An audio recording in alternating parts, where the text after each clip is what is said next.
Overlord, launched on D-Day, the 6th of June 1944, was the largest military operation in history, with 156,000 troops landing on the Normandy beaches on the first day alone. Southampton was the embarkation port for British and Canadian assault troops, with 2/3 of the British assault force passing through the port, and the US Army headquarters for Operation Neptune and Overlord was the town's civic centre. This film focuses on the western or the new docks that were completed in 1934. The film begins at Dock Gate 8, which is located adjacent to the quayside, and the size of a modern cruise ship can be seen in the background. It was vitally important to reinforce the beachheads in Normandy quicker than the enemy could bring up reinforcements, because the Allies were at their most vulnerable when they first landed and could be thrown back into the sea. As the camera pans round, the first building visible is the pump house on the quayside and the hard leading to the water. In the contemporary World War II film, landing craft are seen loading Sherman tanks at this same hard with the pumping station behind. Today, a basketball court crosses this hard, but the dock gate remains and is a protected monument. The Western Docks stand on reclaimed land from the sea that was completed in 1934. It is the only port on the south coast with sufficient deep water and extensive quayside to accommodate the D-Day Armada, but was discounted by the enemy high command, who believed it was finished as a port by the Luftwaffe in the Blitz of 1940. The film from 1934 features the reclaimed land and the Rank Hovis flour mill, as well as the Civic Centre clock tower in the distance. The promotional film also features the new warehousing, but during World War II it housed a different type of cargo. America began to send over quantities of commodities necessary for the well-being of our peoples and for the effective maintenance of our war effort.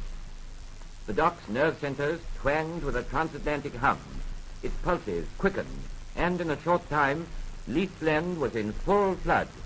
The United States undoubtedly meant business. In time, the nature of the American shipments changed to something clearly indicative of preparation. Preparation for D-Day. England was now well populated with hordes of husky young Yanks. In the film extract, GIs witness a ceremony in which the mayor of Southampton and the commander of the US Army unit, the 14th Major Port, celebrate the millionth US Army soldier embarking from the port. The ceremony is a poignant one because the GI featured was to be killed in action weeks before the end of the war. Southampton was unusual because soldiers from all the Allied nations embarked from the port, and troops from the 30th Northumbrian Division can be seen receiving their final briefing on board a landing craft. Northumbrian Division were awarded 3 Victoria Crosses on D-Day. The film shows the same quayside that modern cruise liners still use regularly today. The film then switches to large earth-moving machinery transported through the Hampshire countryside. Surely this must be much later in the Overlord operation. We soon recognise our old friend Dock Gate 8. We then see a US Army bulldozer reversing along the quayside. In the background once again we can see the flour mill and the machinery loaded aboard S1, the same hard we saw earlier. In fact, this equipment was essential to the landings in northern France. The key to the Allies' breakout from the beachheads was air support. Initially, aircraft flew from aerodromes in the New Forest, such as Beaulieu, but the US Army in particular relied on ground support, and the machines that were loaded aboard the landing craft were needed for the construction of airfields on the beachhead. One of the advantages of Southampton was deep water, and along the quayside we can see 2 capital ships that were used to bombard the French coast on D-Day, Ramillies and Warspite. There is a picture of a modern-day cruise liner docked at the same location. Next, the film shows the King George V graving dock, at one time the largest in the world. Also built around 1934 to accommodate the new Queen Mary passenger liner, it was also used to build the Mulberry harbours during World War II. The film shows a Liberty ship unloading its cargo of pre-packed Sherman tanks. They're then seen rolling along the quayside of the dry dock. Today the graving dock is too small and is disused. Returning to the quayside, we also have contemporary film of Patton's Third Army leaving for France. He was used as a decoy to make the enemy believe that D-Day would occur at the Pas de Calais.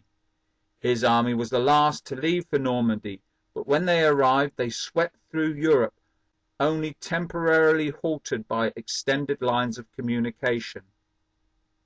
Once again, it is difficult to imagine that these GIs left from the same quaysides used by modern cruise liners today.